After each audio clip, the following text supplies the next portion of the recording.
Thank you for tuning in to MacroView Television and welcome to a brand new edition of Taiwan Outlook, the program that presents the different faces and let you hear the different stories on Taiwan. I'm your host, Ray Guo. We all know it's not easy making a living as a singer, especially if you are an independent singer. We're going to meet on today's program one of the independent singers based in Taiwan.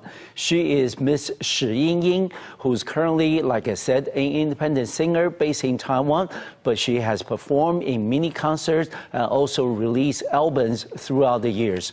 Welcome to our program, Ying-Ying. Hi, Raymond. Thank you for having me. Oh, it's a pleasure. Yes. And hi, everyone. This is Ying-Ying. Okay. Well, let's start off the program by asking you, Ying-Ying, can you tell us a little bit about yourself?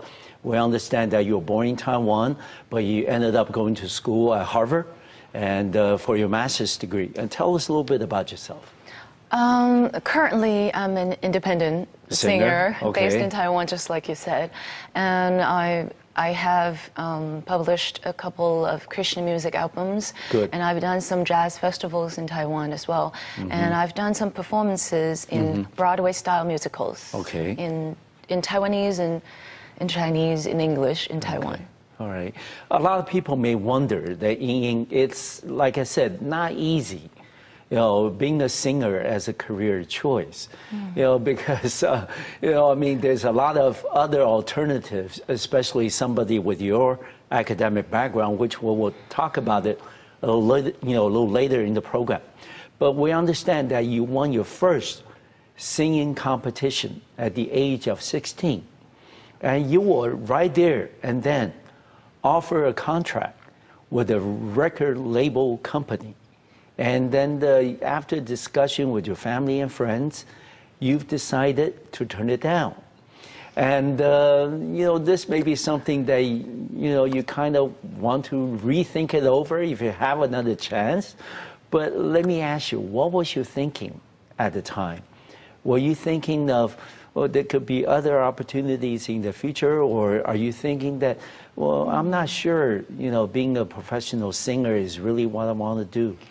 Actually, I turned down the invitation kind of reluctantly. Okay. Because my parents were very concerned. I was only 16 years old when I won the competition.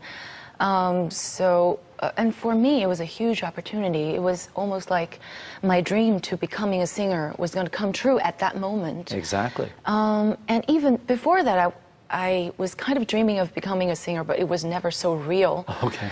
So close. I was never so close. Yeah, so it was a huge surprise. It was a huge honor that when my parents told me, they were concerned because the entertainment business is complicated. Of course. They were afraid. I was only 16. It was...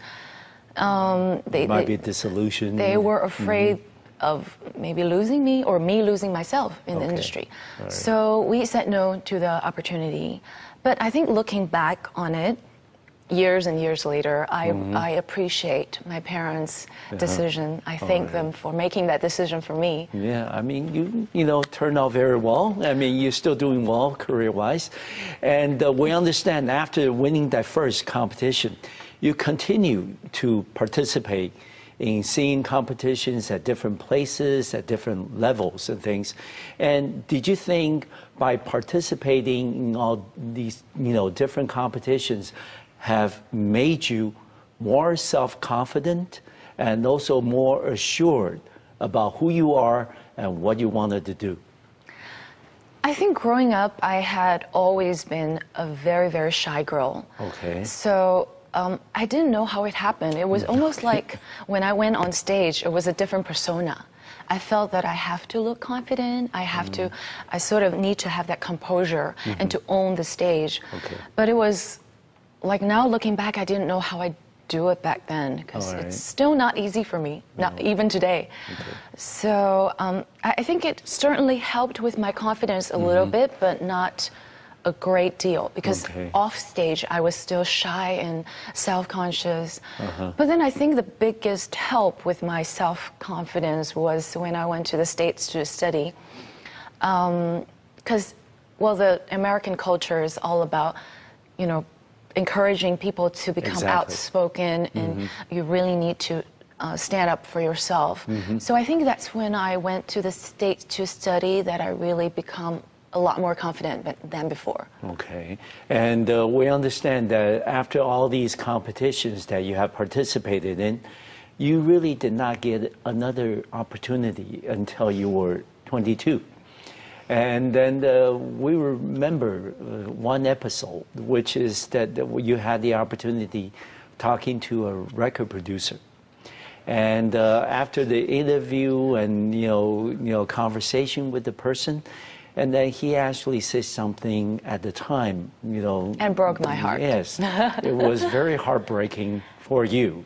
And then it was something like, you're 22 at the time, you're a little older, or over the so-called the 18 age limit, kind of speak, to be a trainee singer. And then that was, of course, a big blow to you because you always felt that singing could be a possible career option in the future. What was going through your mind at the time? Other than being, it's a tremendous setback for you. And what was going through your head? Were you saying that, well, this is it, I don't want to try it anymore? I was heartbroken. Actually, before that, I had, like I said, I had very little confidence, even though I kept trying to sing at different competitions, but I never really knew if I could become a singer.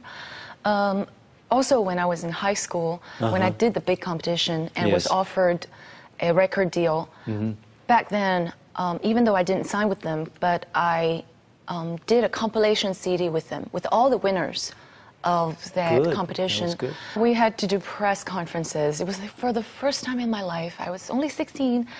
Yeah, so it was, and it was also during that time that I realized in the show business, they really focus so much on looks. And I felt that I was too fat, too ugly.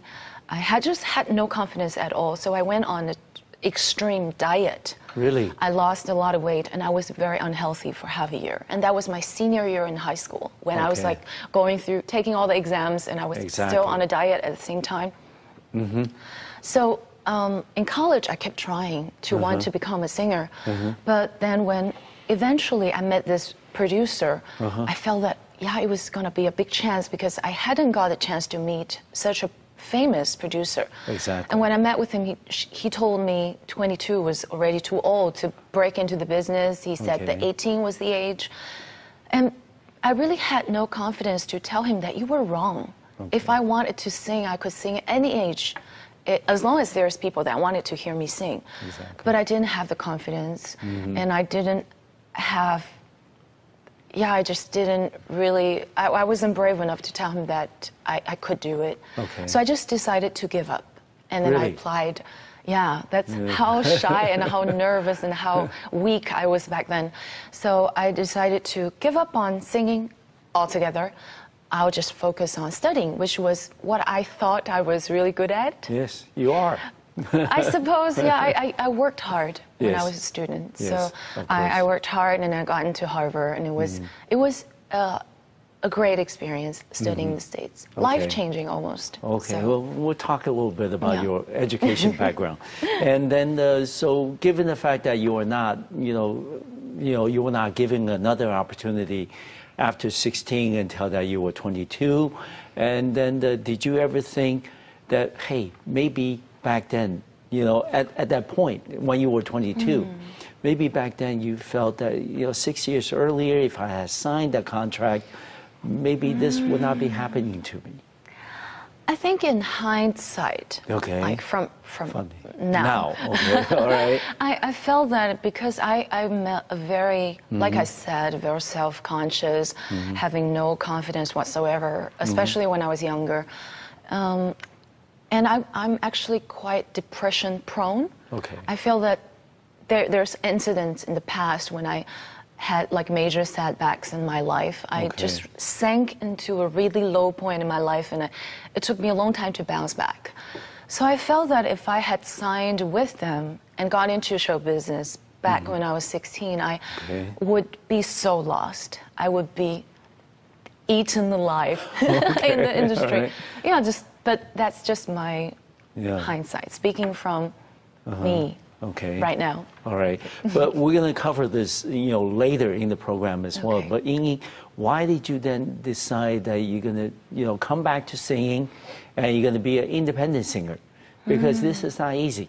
You don't have the resources, the exposures that, other contracted singers do. And why did you want to do this?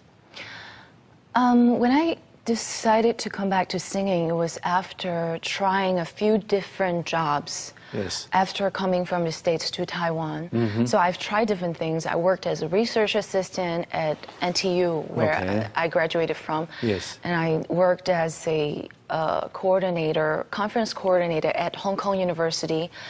I also, so you were in Hong Kong for a while. Yes, I was in Hong Kong for half a year. Okay. And I worked as a English journalist at a government office. Okay. So I also worked as a paralegal at a law firm. Good. So after all these different tries, and I just felt that there wasn't anything. Wasn't there. Okay. Yeah, I felt so lost. I just didn't know. I had all these jobs, but where's my career? Yes. There's nothing that I felt like I want to build upon. There's nothing that makes me want to wake up in the morning and just felt passionate about starting the day. All right. Yeah. So I just wanted to try my luck at singing again. But let's, backpedal a little bit. Going back to the days when you were a student, you've done very well, young lady. As a student, you graduated from Taipei First Girls High School. And you also went to, the Department of Foreign Languages and Literature at the National Taiwan University, which is, of course, the leading university in Taiwan and also a very prestigious department, all right, that produce many well-known writers like Bai Xianyong and things, all right? Anyway, and also you later on went on to, Harvard University and got your master's degree. And this is not, something that happens to just any regular John Doe out there, all right? You said that you have worked very hard, but also, these, education experiences, what do they really mean to you? Whether as a person, whether as a, now a professional singer, what did the education in Taiwan and in the U.S. prepare you for?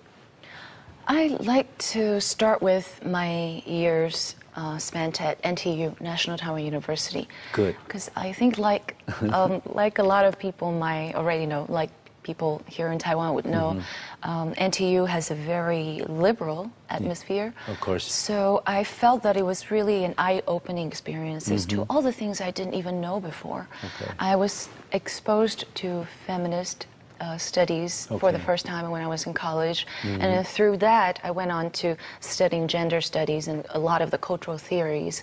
And I felt that it really showed me a different perspective to look at the world. A lot of things that I had taken for granted in the past, I was like doubting, or not really doubting them, but thinking critically for the first time. So it really helped me a lot and really helped me to apply to schools in the States. Actually, the program I went to at Harvard was gender studies in education. So, yeah, it was the School of Education. So now we move on to Harvard. Did you like Boston? I was there 2 years as well. Yeah. I loved it. It was especially Charles River in the spring. It was glorious. Not in the winter. Not in the winter. The winter was way too long. I'm definitely a girl from Taiwan. Be harsh. Yes. I know it's not the harshest in the States. Well, there's a lot other places that were much more colder. difficult. Yes. Yeah. So, but Boston was a wonderful place. I think School of Education was the perfect place for me. A lot of people would ask me, well, were the people at Harvard, they were like super smart, were they super competitive? But I felt that studying at the School of Education, it was just a very loving experience. I guess our professors were very concerned about our mental health because we are the ones that will eventually go out and support the students. Yes. Yeah. So and students of different backgrounds. Yeah, of course. All from different. Yeah, students of diversity. So They really were concerned about, especially international students' mental health. Okay. So we get to talk to our professors a lot. I think there's just a very loving environment. That's so good. there was very little like cutthroat competition. So all the memories I had of school was just very loving. And I felt that the education there had made me, well, the education at NTU and at Harvard had made me a more compassionate person, which I felt was a very important lesson that I could bring with me throughout my life. And then back to high school. Yes.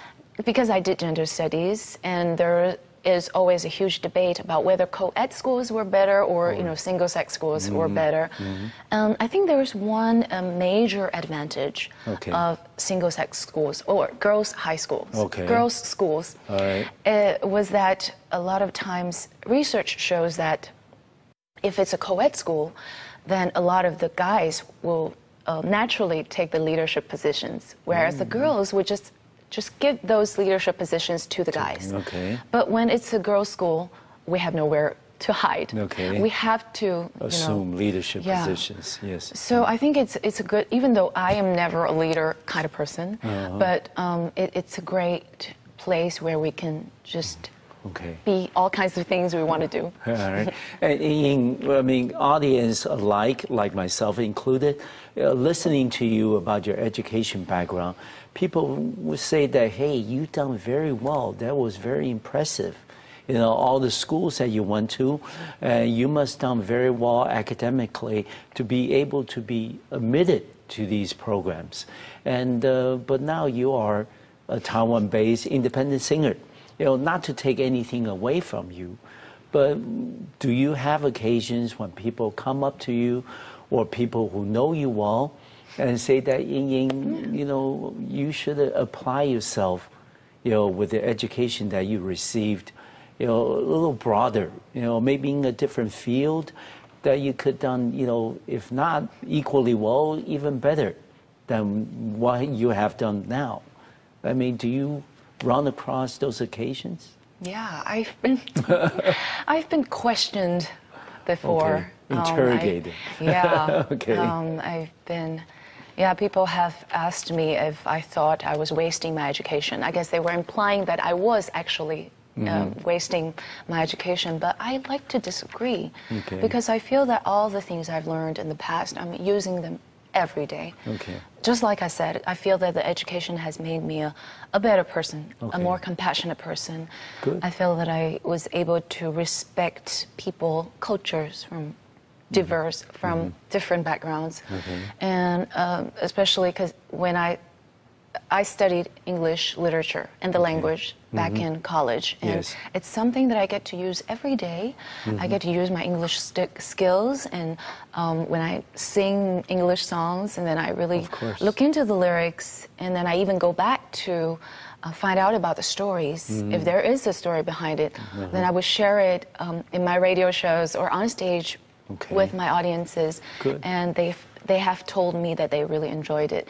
And also it has given me a greater appreciation for arts because of all the cultural theories and stuff and all the experiences I had in the past. And Ying, after you graduated from Harvard, that you came back to Taiwan.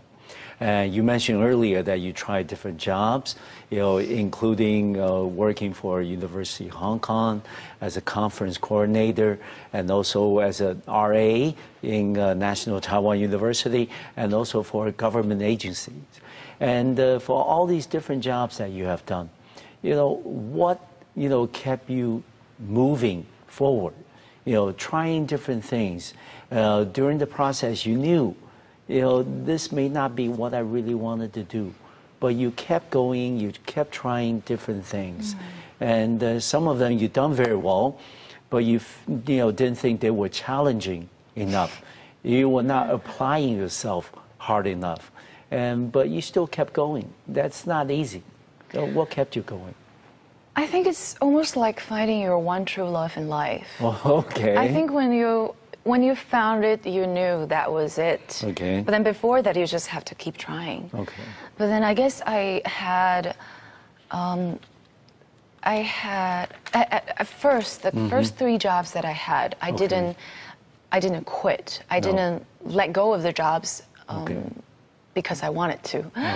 All right. The first few jobs, actually, they just I think the first company where I worked at, it just went out of business in 3 months. They didn't do very well. Okay. And then my position at National Taiwan University, the position just ended after 3 months' time because the funding was no longer available. And then when I went to Hong Kong, I knew that the job will only last for 3 months. Okay. Because it was just a temporary position. Yes. Yeah, and when I finally started the government job, I was lucky that I passed the trial period and they asked me to stay on. You've done very well. Yes. I enjoyed it at the beginning because I got to interview different people, which is a lot like what I'm doing now, a lot like what you are doing now. Yes. On my radio show, I interview a lot of different people, which I love. Good. And then after a while, they placed me in the political section, and then I felt like I was doing all those. Yeah, I had little freedom of what I could write. Okay. So it became a little.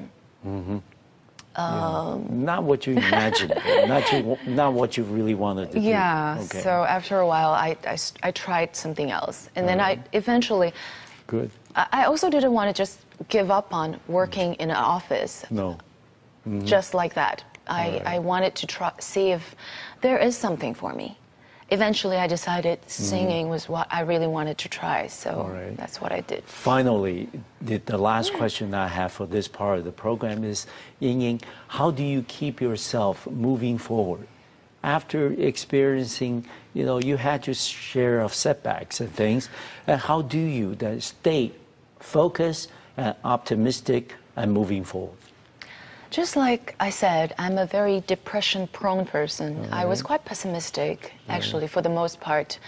But then, luckily, I have my faith. I was baptized to be a Christian in 2009, and it has been a very important addition in your life. Yeah, yes? Important strength, important place where I draw my strength from in my life. So. Yeah, and all ever since I started singing, all the fans, I like to call them my little angels sent by God. So they have helped me when I feel like I wanted to give up. But then there's always just little stories that told me that this is meaningful. What I'm doing is meaningful. What now if your family and friends had come up to you and say that, hey, Ying, it's not too late. Let's try something else. Not being an independent singer, would you be tempted to try something else? I am trying. I'm turning sort of into a radio host at the moment. I've had my show for about 2 years now. But that's still interconnected as, I suppose, yeah. So music-related things is, like, for now, is something that I can still imagine. But I'm open to different options. So wherever God leads me, I'm ready to go. And this is something a lot of people really, you're probably not familiar with. Independent singer, by definition, is a professional singer that does not have a contract with a record label company. All right, and you don't have a support of a team of a number of program executives that were able to help you plan your concerts, plan when you're going to release your albums and things, and you don't have all that many resources available either. And how do you then overcome obstacles or difficulties when you're confronted with them? Please. Yeah, it has been very challenging. So, like you said, to say the least. Yes.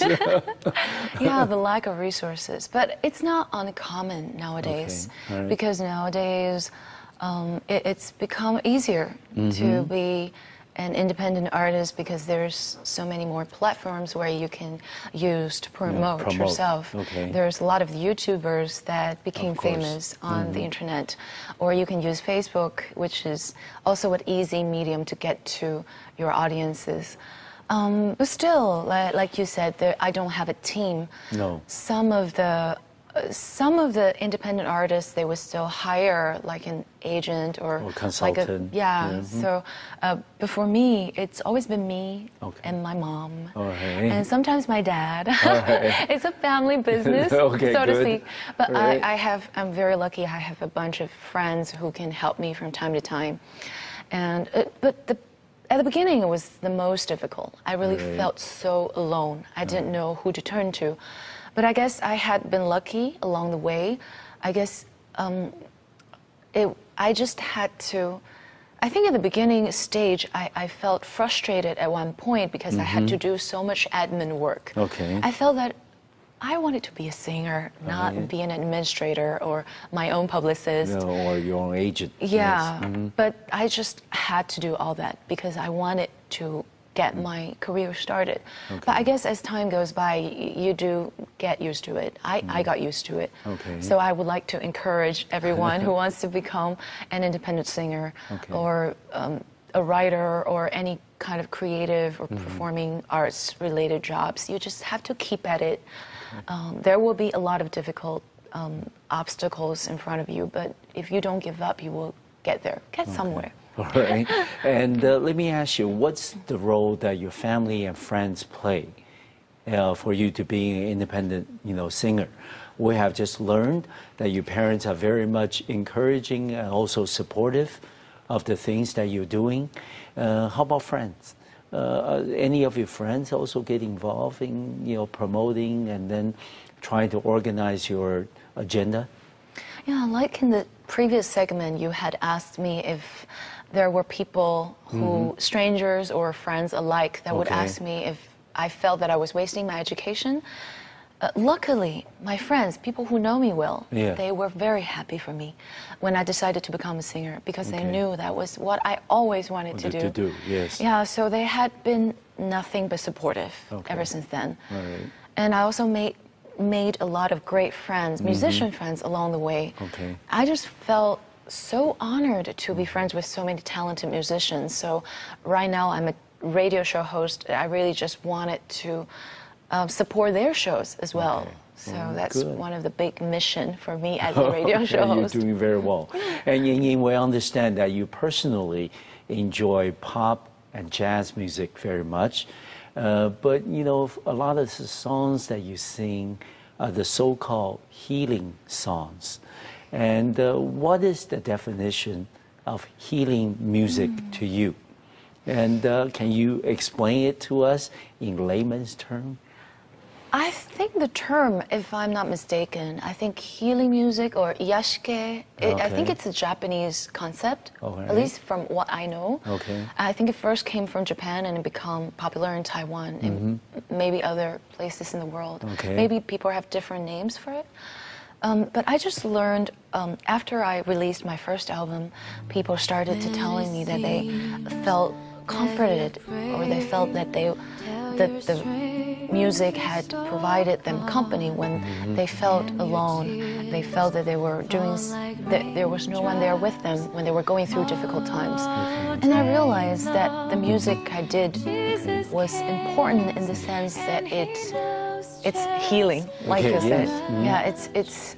And people would tell me that when they were physically ill or mentally, they feel like spiritually. So. And it's the kind of music that they could turn to and then they feel strong again. So I became determined that I will do this kind of music. Whatever genre it is, it doesn't have to be jazz or pop. You don't have to give it a label. But I will just sing music that speaks to my heart, and I hope it will speak to my audience's heart as well.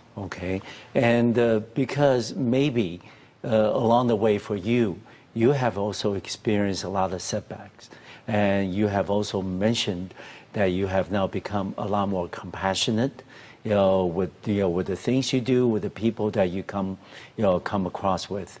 And would that be, can we then, say that's maybe one of the reasons why that you commit yourself so much to the category of music, the so-called the healing music and the healing songs, to try to uplift the people whether physically or mentally or spiritually, they have some problems in their lives. Yeah, exactly, exactly. Certainly, I have felt, I have suffered from, I can't say depression because I was never clinically diagnosed, but I had gone to a psychiatrist when I was feeling like I was just in a low point in my life, and when you were 22.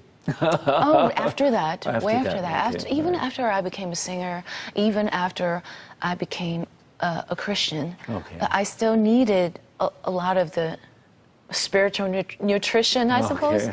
So I felt that, and back then I draw a lot of strength from my faith again and again, and I wanted to share that strength and that kind of healing to people who are suffering as well.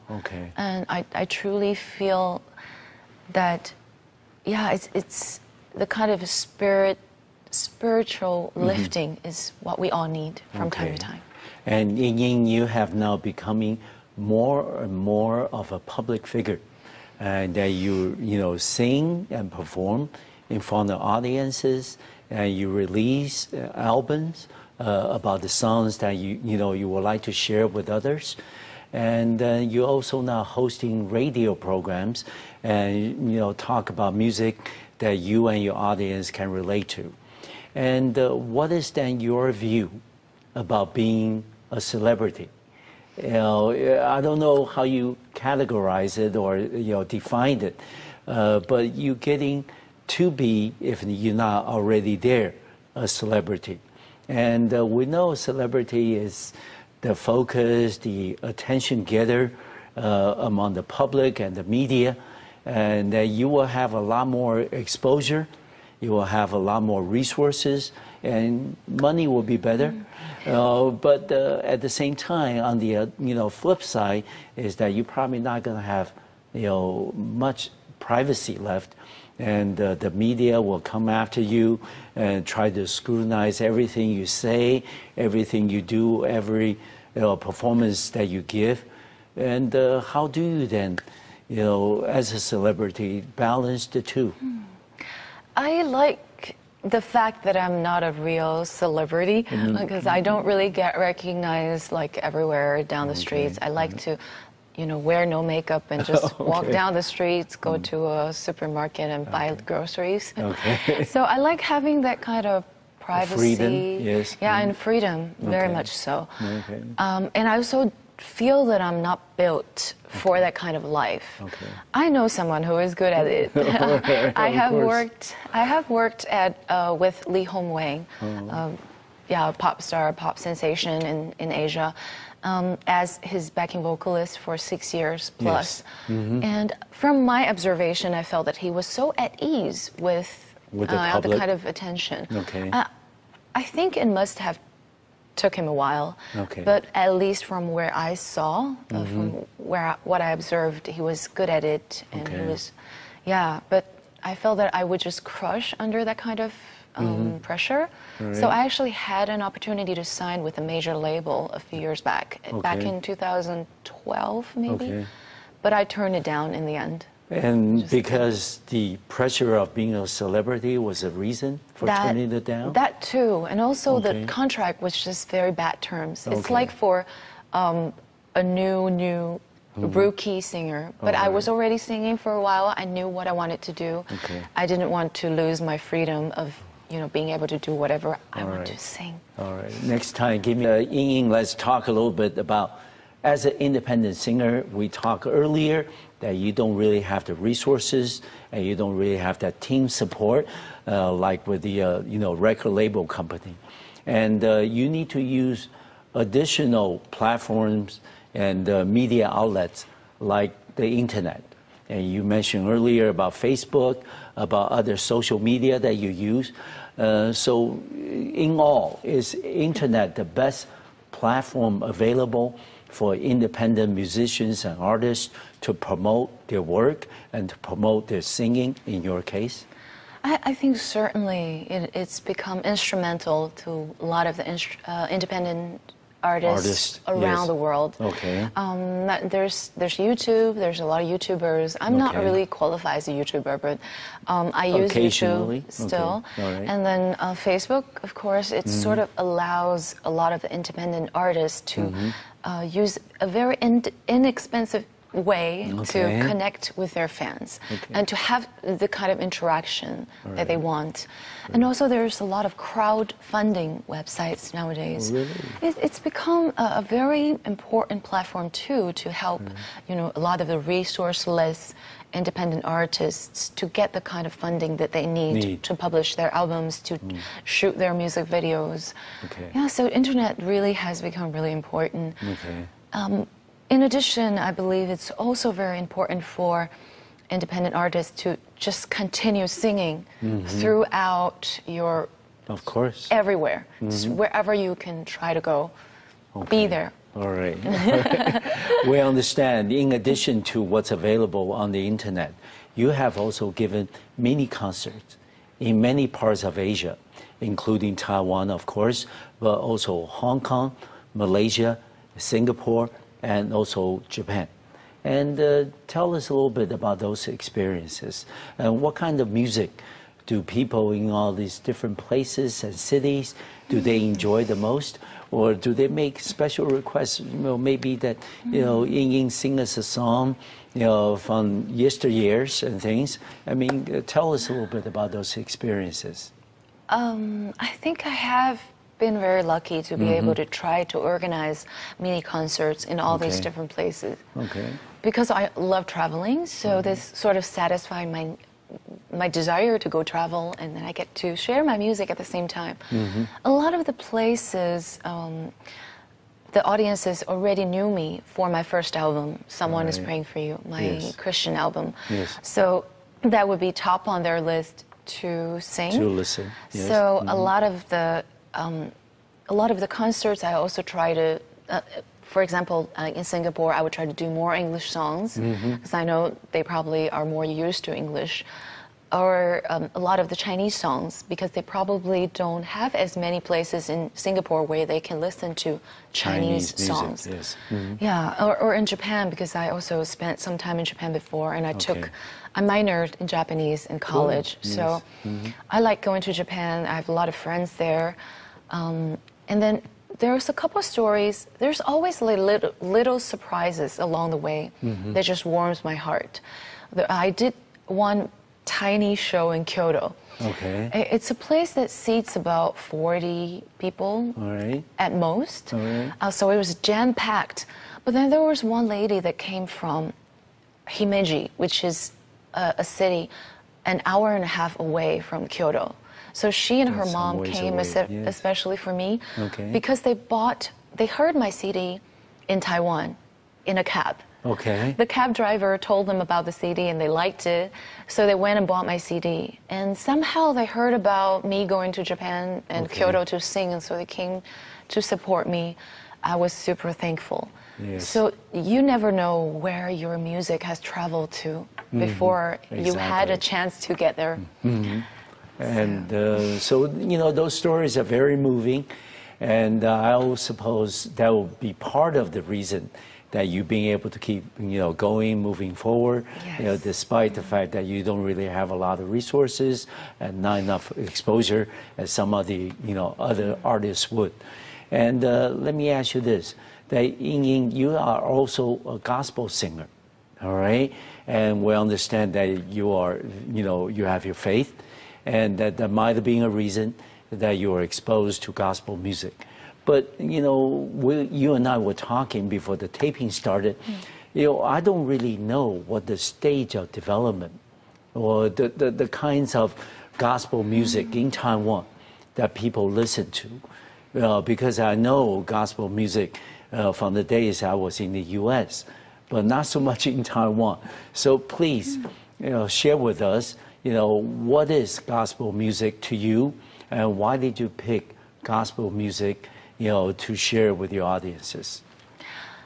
I guess at the beginning I didn't really choose to become a gospel or Christian singer. At first, I didn't even want to do an album by ourselves. Okay. It was my mom who had the vision. All right. She picked out a few of the hymns, traditional Christian hymns that she loved, that have helped her along the way.